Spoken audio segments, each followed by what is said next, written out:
Hi, Seth David here from the world famous Nerd Enterprises Incorporated, bringing to you another special screencast. This time we're talking about productivity. We're talking about to-do lists. We're talking about how to turbocharge your productivity with daily digital to-do lists in Evernote. Try saying that 10 times fast. It's really difficult to do. Now, if you happen to come over to my personal blog here at nerdenterprises.com/Seth, you can click right here where it says, "What is Seth thinking?" And it's a scary place, but you can go inside my brain. And you'll find over here, if you start searching for things, that you'll find that I've indexed certain things that I find interesting and I think you'll find interesting. And Melissa Galt is among the people that I find interesting who I've put in here with links to all of her places on the web. And recently, she did a blog post and a video, a productivity tip on how to tame your to-do list. And you can select that and come down here and click on the link and go read her tip. And I'd encourage you to do it. It's a great tip. She does, however, at the beginning talk about how she's familiar with Evernote, and this is not a tip on using Evernote to do your to-do list. Melissa goes on to suggest that using a legal-sized notepad, and if I remember correctly, some index cards, you can find a way to chunk your day into easy-to-digest and accomplish bite-sized pieces. And she says this will revolutionize how much you get done and allow you more time for fun. And I agree. But I did want to sort of speak up on behalf of us techie Evernote using people out there and talk about the digital equivalent of Melissa's tip and how I do it the exact same way, only using Evernote, and where I think there are some advantages to doing it this way. So stay tuned. Let's take a look at what this looks like. If I bring over my Evernote program, I've created a sample notebook with a sample note exactly in the fashion that I've been doing this for now, including today, 133 days. As you'll see in a minute, I'll show you where that comes from.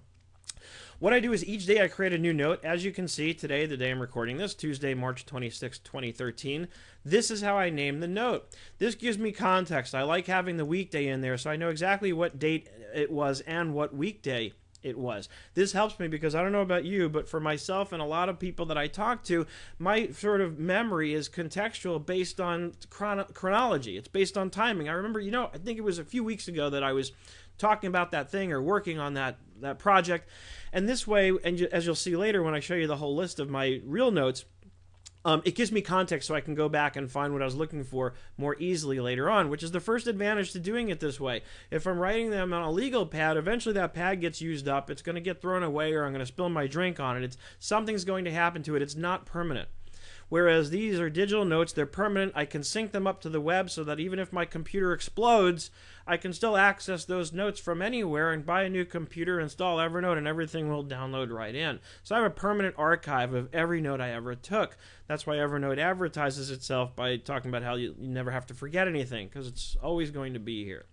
Now what I do is I start off each day, I don't know about you, but I start off a lot of my days with a lot of noise in my head about what I want to do, what I need to accomplish, and so on and so forth, which is where Melissa's tip comes in, and which is why I've been doing this since long before she gave her tip.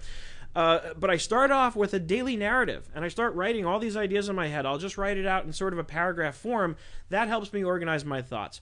Then I can break it down into two sections, to do for today and to do later. What things do I need to accomplish today? And as Melissa points out, I'm going to only list the things here that I can realistically accomplish today very easily. I don't want to overwhelm myself, and the whole idea is to have that feeling of accomplishment, which I love to get when I click these check boxes next to these items to identify that I've gotten the thing done. I may also include detailed notes about these things as I'm working on them throughout the day. I can easily add space in my digital notepad, which I can't do if it's written. If it's written and I want to add in space, I either have to draw a line from one spot and reference down to a new spot and write it all out, right? Now what happens the next day? As Melissa points out, you're going to take a fresh note paper, and anything that carries over from the prior, you're going to rewrite. Well, I don't like to rewrite myself because I'm lazy and it's time consuming and my handwriting is just terrible. So what I'll do at the end of this day is I'll take these to-do later items that maybe I didn't get to today and I didn't plan on it, and I'll bring them over into a new note. So the first thing I'll do is let me copy the note from today into a new note, paste that in, update the critical information here, because now it'll be Wednesday, March 27th. Come over here now to the previous day's note.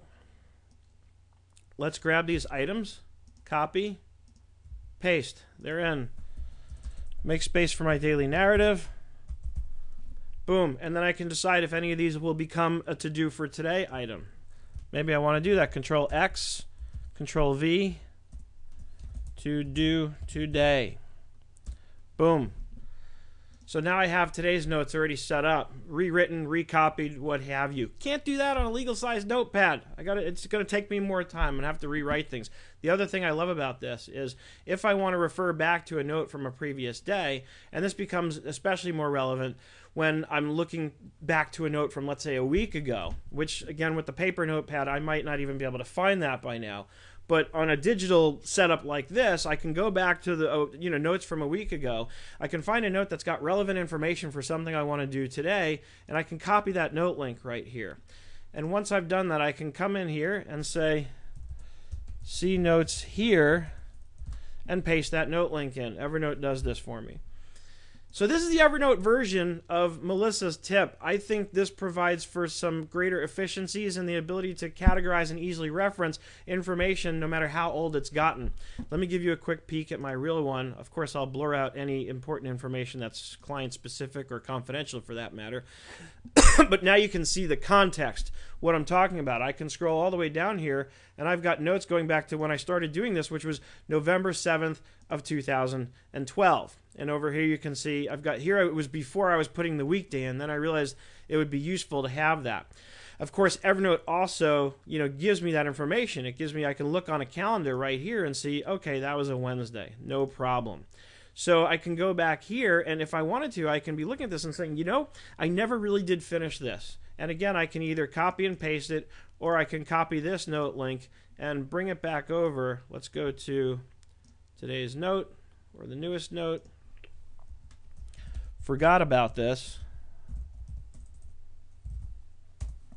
And paste that in. And it's just warning me because I have certain notebooks shared and whatnot. So, but that's how easy it is now to go back, reference something I had from a while back, and bring it into the current day, the day that I'm in. So that, my friends, is my digital version of Melissa's tip on how to, in my case, I called it how to turbocharge your productivity with daily digital to-do lists in Evernote. I would love for you to go look at Melissa's post and look at mine. Post your comments here. Give me a compare and contrast. What do you like better about her suggestion? What do you like better about mine? As always, you can reach out to me via email if you have any questions, Seth@nerdenterprises.com, or call me, 866-945-8070, and I'd be more than happy to schedule a one-on-one session with you where I can walk you through any of this, anything else you've ever seen me cover, and teach you how to do it to turbo boost your productivity in your business or daily life. I hope you're having an absolutely fantastic day, and I look forward to seeing you on the web.